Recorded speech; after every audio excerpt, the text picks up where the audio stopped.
जय भीम, जय भारत, जय संविधान। में गौतम रत्ना अंबेडकर नेशन से।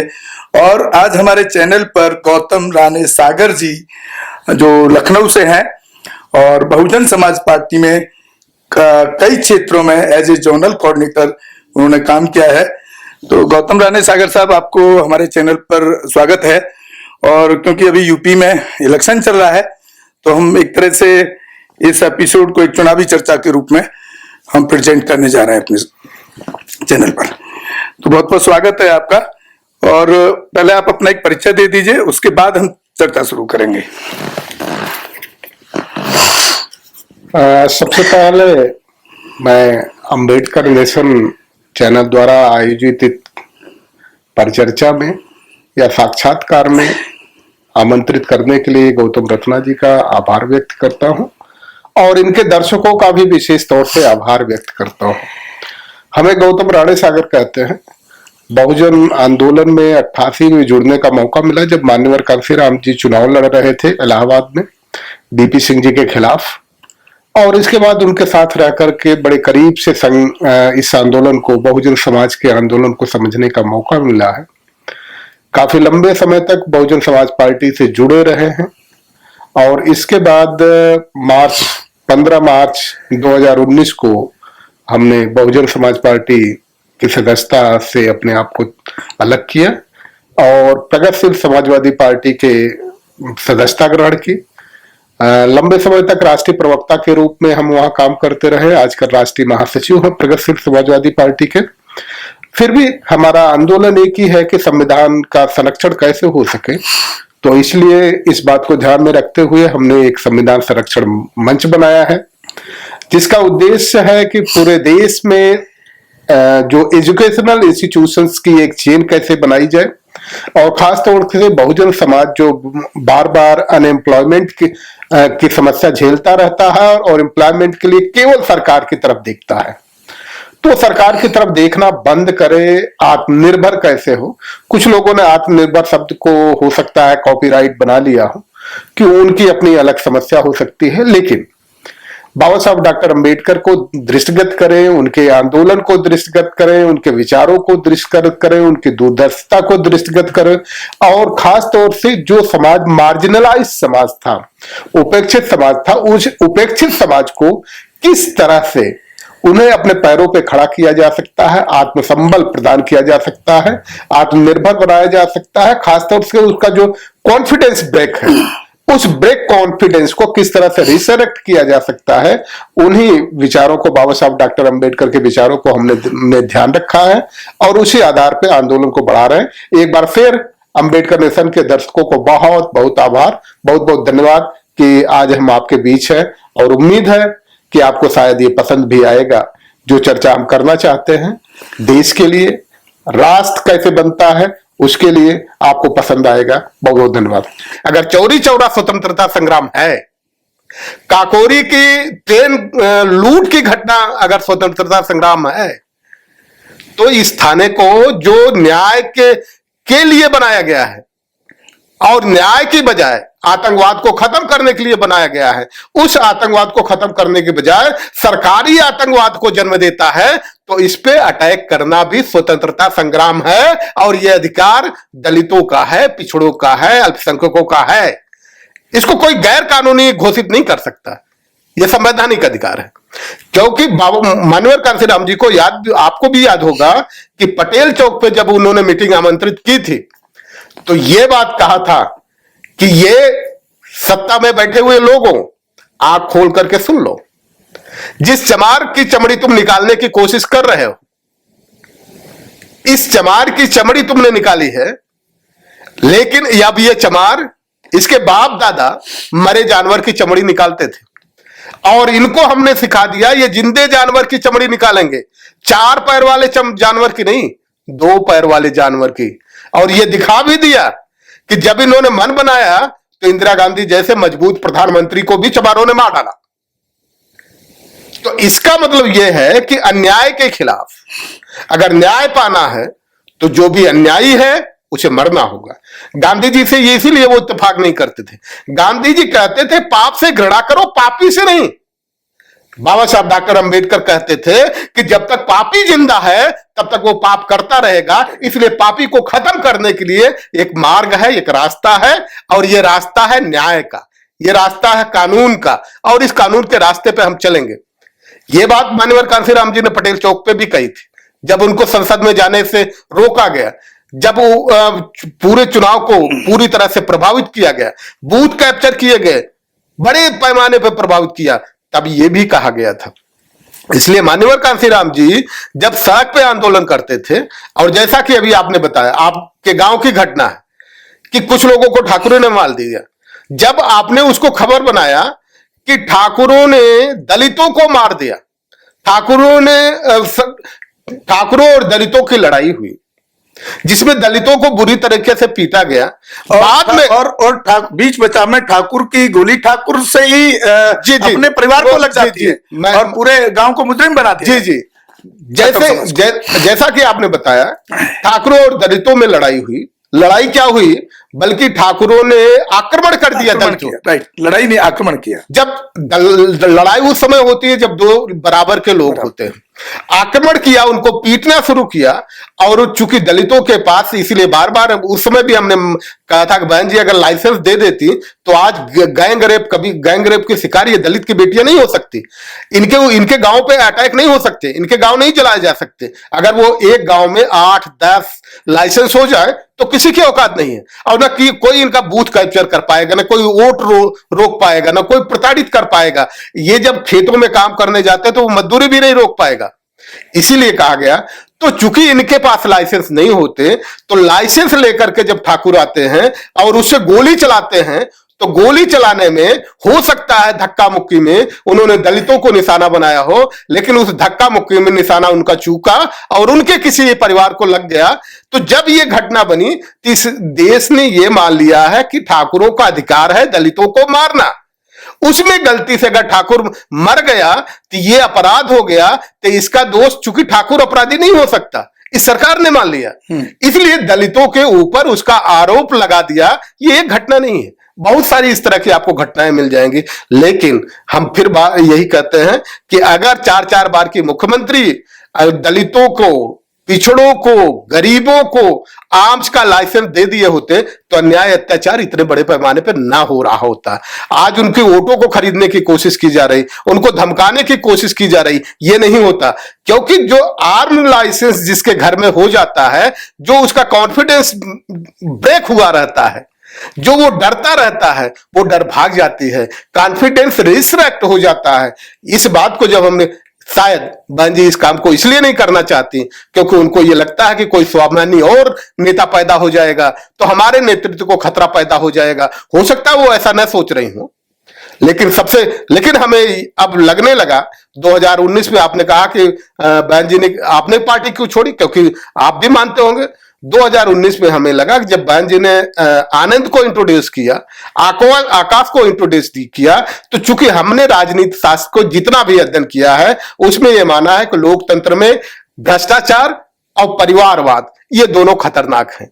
लोकतंत्र में रियासतें खड़े करने की जो कोशिशें हैं ये पूरी तरह से खत्म है, ये खारिज होनी चाहिए। इसको मान्यवर कांशीराम जी भी मानते थे, बाबा साहब डॉक्टर अंबेडकर भी मानते थे। अगर मान्यवर कांशीराम जी ने प्रोजेक्ट नहीं किया, अपने परिवार से संबंध तोड़ लिया, बाबा साहब डॉक्टर अंबेडकर ने अपने बेटे को प्रोजेक्ट नहीं किया। बहन जी भी ये कहती हैं कि हमने समाज के हित को ध्यान में रख करके अपनी शादी नहीं की। तो अगर आपने शादी नहीं किया तो बहुजन समाज में कोई ऐसा नेता ही नहीं बना पाई। आप जब आप ये कहती हैं कि हम बहुत दिन से तलाश कर रहे थे कि इस बहुजन समाज से कोई नेता बन पाए, तो हमें तो बड़ी हंसी छूटती है कि आप कौन सा विद्यालय चला रही हैं, कि जिस विद्यालय में जिस क्लास आप ले रही हैं उस क्लास में जितने बच्चों का एडमिशन होता है सब फेल हो जाते हैं, लेकिन जिसका एडमिशन नहीं होता वो पास हो जाता है। तो जब एक क्लास लेने वाले टीचर के कोई भी प्रोफेसर क्लास ले रहा है, उस क्लास के सारे बच्चे फेल हो रहे हैं, तो इसका मतलब गड़बड़ी बच्चों में नहीं है, गड़बड़ी उस प्रोफेसर की है। लेकिन जो बच्चा एडमिशन भी नहीं पाता, मतलब मुझे लग रहा है आप इसको ऐसे देख रहे हैं जैसे नसीमुद्दीन सिद्दीकी उस क्लास को छोड़ के उसको छोड़ के चले गए, या मौर्य चले गए, या बहुत सारे ऐसे, आई थिंक जंग बहादुर पटेल भी छोड़ गए थे, आर.के. चौधरी, बहुत सारे नाम है ऐसे। देखिए, प्रश्न ये है, जंग बहादुर पटेल, स्वामी प्रसाद मौर्य, और खास तौर से बरखूराम वर्मा खैर इस दुनिया से ही चले गए, राम लखन वर्मा भी इस दुनिया से चले गए, सुखदेव राजभर भी इस दुनिया से चले गए, स्वामी प्रसाद मौर्य के अलावा बहुत सारे दलों ने, रामचंद्र राजभर चले गए, लालजी वर्मा को सबको हटा दिया गया। तो अगर आप ये मान के चलते हैं कि इन लोगों को बहन जी ने नेता बनाया था, तो इस गलतफहमी को भूल जाइए, ये लोग नेता थे ही नहीं। अगर नेता होते तो बहन जी को ये डर लगता कि हमने इनको नेता बनाया, रामचंद्र राजभरों का नेता है, इसको चला जाएगा तो राजभर वोट हमसे खिसक जाएगा।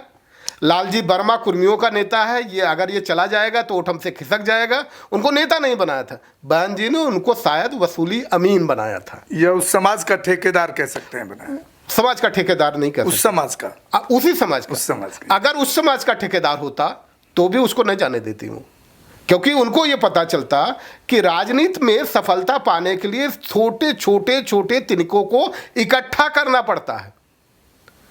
लेकिन बहन जी को शायद ये लगता है कि इनके यहाँ जिस माँ बाप से वो जन्मी है और उनके धमनियों में। सर मैं यहाँ आपको इंटरप्ट कर रहा हूँ, आप कौन से साल में आपने पार्टी ज्वाइन किया?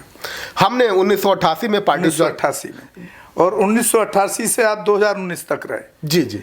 जिस कमी को आज आप हमारे ऑन कैमरा आप रख रहे हैं, ये चीज़ को आप एनालिसिस नहीं कर पाए कितने टाइम तक? क्योंकि ऐसा ही मेरा एक बार डिबेट 45 मिनट एक ML तोमर साहब थे, दिल्ली के प्रभारी भी रहे, विधानसभा परिषद से थे, जो आजकल चंद्रशेखर की भीम आर्मी में चले गए। तो मैंने उनसे जब फ़ोन पे बात किया तो उन्होंने भी कुछ ऐसे एक्सक्यूज़ निकाले। तो हमको ये समझ नहीं आता कि इतने सालों तक आप वहाँ उस चीज़ को कैसे बर्दाश्त करते रहते हैं। ये BSP के जो दर्शकों वर्कर हैं या नेता हैं या जो पदाधिकारी हैं। दर्शकों, हम तो चाहेंगे कि गौतम रत्ना जी ने जो प्रश्न किया है, बड़ा उचित प्रश्न किया है, आप लोग इनकी क्लैपिंग करें और इनकी तारीफ करें। ये प्रश्न होने चाहिए, इसी तरह के ज्वलंत प्रश्न होने चाहिए। 2018 लास्ट से पहले बहन जी ने आनंद और आकाश को इंट्रोड्यूस नहीं किया था। भ्रष्टाचार तो हम ये मानते रहे कि उनका, हमने भ्रष्टाचार ये मानते रहे कि जो ब्राह्मणवादी ताकतें हैं, बहुजन के नेताओं को आरोपित करने के लिए, गलत दिखाने के लिए, पूंजीवादी रास्ते पे आगे बढ़ते हुए ब्राह्मणवादी ताकतें शायद भ्रष्टाचार को आरोप लगाती हैं। इसलिए हम चुप रहे कि भ्रष्टाचार का आरोप बहन जी पे आसानी से लग सकता है, अटल बिहारी वाजपेयी पे भ्रष्टाचार का आरोप नहीं लगेगा, मोदी पे भ्रष्टाचार का आरोप नहीं लगेगा, जो 15 लाख करोड़ रुपया खा करके बैठ गए हैं। आपको ये चूंकि बड़ा हो जाएगा, दूसरे मीटिंग में हम सारे डिटेल के साथ बैठेंगे। अमित शाह के ऊपर कोई नहीं आरोप लगाएगा कि उनका बेटा 50,000 रुपये लगा करके 6 महीने के अंदर 80 करोड़ 50 लाख कमा लेता है। तो उस आरोप को हम नहीं मानते थे, खारिज करते थे। लेकिन जैसे ही आनंद और आकाश को इंट्रोड्यूस किया गया, तब हमें लगा कि बहन जी शायद इस लोकतंत्र में रियासत खड़ी करना चाहती हैं और ये बताना चाहती हैं कि हमारे शरीर में जो ब्लड है और जो ब्लड सारे रुधिर में बह रहा है, वही ब्लड इस देश का बहुजन समाज का शासक बन सकता है, दूसरा नहीं बन सकता। इस बात ने चिंतित किया, क्योंकि इसी बात के बोलने के बाद जैसे ही हिटलर ने कहा था कि आर्य कौम इसलिए पैदा होती है कि वो दुनिया पे राज करें, तो हिटलर का सत्यानाश हो गया था। तब हमें समझ में आया कि बहुजन समाज का सत्यानाश करने की तरफ आगे बढ़ रही हैं, इसलिए हमें इनसे अलग कर लेना चाहिए। सर मैं गांव की घटना पे जो बात कर रहा था आपसे, उसमें बहन जी का ही नहीं, जैसे मैंने आपको बताया कि हमने दिल्ली के जो पदाधिकारी हैं, प्रदेश सज्जक प्रभारी, इन सब के थ्रू हमने बहन जी तक ये बात पहुंचाने की कोशिश की कि ट्वीट कर दें। तो वो खाली बहन जी नहीं है, मैं यहाँ पे सवाल चंद्रशेखर के भीम आर्मी पे भी कर रहा हूँ, वामन मेश्राम पे भी कर रहा हूँ, और समता सैनिक जितने भी संगठन से उस समाज के ठेकेदार चलाते हैं, मैं लगभग सभी लोगों से मिला हूँ। लेकिन उस ऐसे इतनी बड़ी घटना के अंदर जिसमें 9 लोग, 7 युवा जेल में जिसकी ज़िंदगी खराब हो रही है, आज 8 महीना 9 महीना होने जा रहा है, और 2 बुजुर्ग जेल में, तो कोई भी संस्था का, आदमी का, किसी का भी राजनीतिक, सामाजिक और आर्थिक सहयोग नहीं मिला। तो फिर हम ये हमको ये समझ नहीं आ रहा है कि आखिर सामाजिक परिवर्तन या हमारे समाज का जो शोषण हो रहा है इसका इलाज क्या है और ये कैसे बंद हो सकता है। गौतम रत्ना जी, ये भी प्रश्न आपका बहुत ही उचित है, क्योंकि अगर समाज ही सुरक्षित उसके लिए खाली बैसेपा मायावती दोषी नहीं है, हमने सब संगठन से बात की है उस मामले में। बिल्कुल आपने सही कहा, ये बड़ा उचित किया कि अभी तो हम बहन जी पे ही आरोप प्रत्यारोप लगा रहे हैं जी। और बहन जी पे आरोप प्रत्यारोप इसलिए लग रहा है कि उन्होंने एक नाम कमा लिया है, उन्होंने एक स्थान बना लिया है, इसलिए आसानी से उन पे आरोप प्रत्यारोप लग सकते हैं। दरअसल ये बहुजन समाज के जो नेता पैदा हो रहे हैं ये मनमौजी किस्म के लोग हैं। इन्हें न मुद्दों की पकड़ है, न समाज में वो विश्वास जगाने की चाहत है। इनको ये लगता है कि अगर उस मुद्दे में हम चले जाएंगे तो उस मुद्दे में जाने के बाद केवल हम उस समाज का नेता बन पाएंगे, दूसरे समाज का नेता नहीं बन पाएंगे। और वोट हासिल करने के लिए, और इनको ये नहीं पता है कि बार बार हम इस बात को कहते हैं कि अगर कोई व्यक्ति अपनी पूंजी पे ब्याज कमाना चाहता है तो ब्याज की लालच उसे छोड़ना पड़ेगा, तब तक छोड़ना पड़ेगा जब तक पूंजी डूबने का खतरा हो। तो अगर इस पूंजी को संभाल लीजिए तो ब्याज कमाया जा सकता है। ये बात शायद उन्होंने न राजनीति शास्त्र की किताबों को पढ़ा है, न जो सफल राजनीतिज्ञ हैं उसको पढ़ा है, न बाबा साहब डॉक्टर अम्बेडकर को बेहतर तरीके से एक लास्ट क्वेश्चन, आपको लगता है कि जिस तरह से चंद्रशेखर भीम आर्मी कि 50-50, 100-100 गाड़ियों का काफिला उसकी सिक्योरिटी के साथ निकलता है जब इस तरह का कुछ हो जाता है, तो मेरा सवाल दर्शकों को भी बताना और आपसे तो बनता नहीं है क्योंकि आप भीम आर्मी के रिप्रेजेंट नहीं करते हैं, बट जो इस तरह के नेता हैं मैं उन सबके ऊपर एक सवाल उठा रहा हूँ, क्या ये इंतजार करते हैं कि क्या वहाँ पर अनुसूचित जाति और बहुजन समाज के आदमी मर जाए, उसकी बहन बेटी के साथ रेप हो जाए, तब वहाँ पर ये जा कर के अपने काफिला या अपने रिप्रेजेंटेटिव को भेजते हैं? क्या इंतजार करते हैं उसका कैश करने के लिए, अपने फॉलोअर्स बढ़ाने के लिए? क्योंकि मैंने जो अभी इतने जीवन के अंदर जो सामाजिक आंदोलन में मेरी जो भूमिका है, मैं आज उस मुकाम पे पहुंचा हूं कि न्याय आपको जो मिलेगा वो संविधान से ही मिलेगा। इसलिए मेरा कोशिश है कि मैं संविधान पर ज़्यादा काम कर रहा हूं, अभी संविधान के एक्ट को भी लोगों तक पहुंचाने की कोशिश कर रहा हूं, क्योंकि आप आंदोलन करेंगे तब भी आपको कोर्ट में जाना है, और कोर्ट किस पर काम करेगा? संविधान पर काम करेगा। तो सवाल यह है कि जब कोई बड़ा हादसा हो जाता है वहाँ तो ये सारे जाते हैं, तो ये मुझे समझ नहीं आ रहा है कि समाज को जस्टिस दिलाने के लिए ये लोग जो संगठन बना करके काम कर रहे हैं ये क्या कर रहे हैं, ये कैसे दिलाएंगे? देखिए ये भी संविधान की एक ये किताब लेकर के खड़े हो जाकर के 100 आदमी के पीछे फोटो खिंचा लेना कि और उसकी प्रस्तावना का पहला पेज पढ़ देने से क्या न्याय मिलेगा? संविधान एक ऐसी व्यवस्था है, एक ऐसा ब्रोशर है जी, जिसमें आपको अधिकार दिए हैं, तो अधिकार लेने के लिए उसको व्यवहारिक रूप में अनुपालन करने की भी ज़रूरत महसूस की है। राजनीति का आजकल व्यवसायीकरण हो गया। जिस तरह से आप एक ऐड आता है केस किंग का, जूही चावला जी उसका प्रचार करती हैं कि जो भी इस तेल को लगा लेगा तो उसके बाल उगाएंगे, लेकिन उनके पति जय मेहता पूरे गंजे हैं। तो उसी तरह से ये राजनीतिक लोगों ने ही इस बात को समझ लिया कि चीज़ों को बढ़ने दीजिए, इसको प्रचार करिए। प्रचार करने पे जब वहाँ जाएंगे तो शायद हमें माइलेज, पॉलिटिकल माइलेज मिलेगा। ये पॉलिटिकल माइलेज के लिए कोशिश कर रहे हैं। और दूसरा जो भीम आर्मी का नाम ले रहे हैं, जिस तरह से 1972 में महाराष्ट्र में दलित पैंथर चला था और 76 आते आते एक नौजवानों की पीढ़ियाँ ख़त्म करीब हो गई थी, उसी तरह से भीम आर्मी के साथ ये बहुजन समाज के लोगों को, जो नौजवान लड़के आ रहे हैं, ये कहीं चुनौती ब्राह्मणवाद के लिए खड़ा कर सकते हैं। उस चुनौती को देखते हुए शायद भीम आर्मी के माध्यम से उस आंदोलन को खड़ा किया जा रहा है। और अगर कोई ये कहे कि भीम आर्मी का आंदोलन चंद्रशेखर खड़ा कर रहे हैं तो इस गलतफहमी में मत रहे। पूरी दुनिया का आंकड़ा उठा करके देखिए, एक भी गठन उस व्यक्ति ने नहीं किया, ये शायद उसको खड़ा किया जा रहा है। और ये जो नौजवान लोग हैं जो स्वाभिमान के साथ उनको चुनौती नहीं कर रहे हैं कि पीछे से कोई पुश कर रहा है, वो आपको समझ में आ जाता है, दर्शकों को भी समझ में आता है। दर्शक को अबोध समझना हमें लगता है कि ये गुस्ताखी होगी और हम गुस्ताखी करना नहीं चाहते।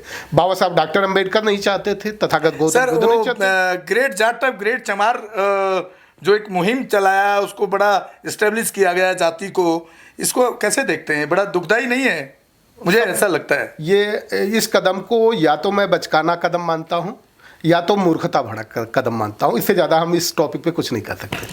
बहुत बहुत धन्यवाद आपका, आपने हमें अपना कीमती टाइम दिया और साहब लखनऊ से चल के हमारे स्टूडियो में आए हैं और उनका बहुत शुक्रिया। और उन्होंने बड़ा कीमती टाइम और समाज के मुद्दों पर भी और राजनीतिक मुद्दों पर भी आपके सामने रखा।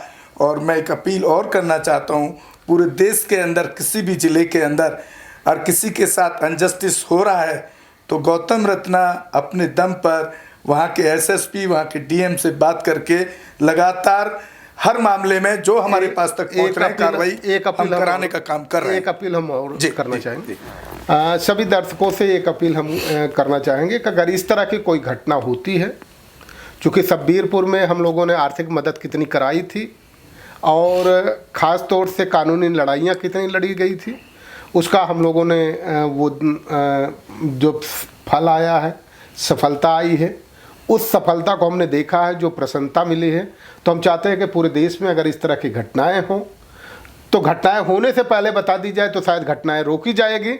अगर घटनाएं होती हैं तो हम ज़रूर चाहेंगे कि विधिक मदद जो होगी वो की जाएगी, आर्थिक मदद की ज़रूरत पड़ेगी तो वो भी किया जाएगा। और किसी भी तरह से इस समाज के ऊपर अगर अन्याय अत्याचार होता है तो उसे भीख मांगने के लिए मजबूर नहीं होना पड़ेगा, ये विश्वास हम आपको दिलाना चाहते हैं। संविधान संरक्षण मंच इस मामले में बड़े पैमाने पे हम अपने समाज का मदद करता नजर आएगा। सर बहुत बहुत धन्यवाद। और सर काफ़ी लंबा समय हो गया है क्योंकि उनको भी निकलना है वापस, और इसी के साथ मैं आपसे विदा लेता हूँ। जय भीम, जय भारत, जय संविधान, गौतम रत्ना अंबेडकर नेशन से। और आप हमारे चैनल को ज़्यादा से ज़्यादा शेयर सब्सक्राइब करें।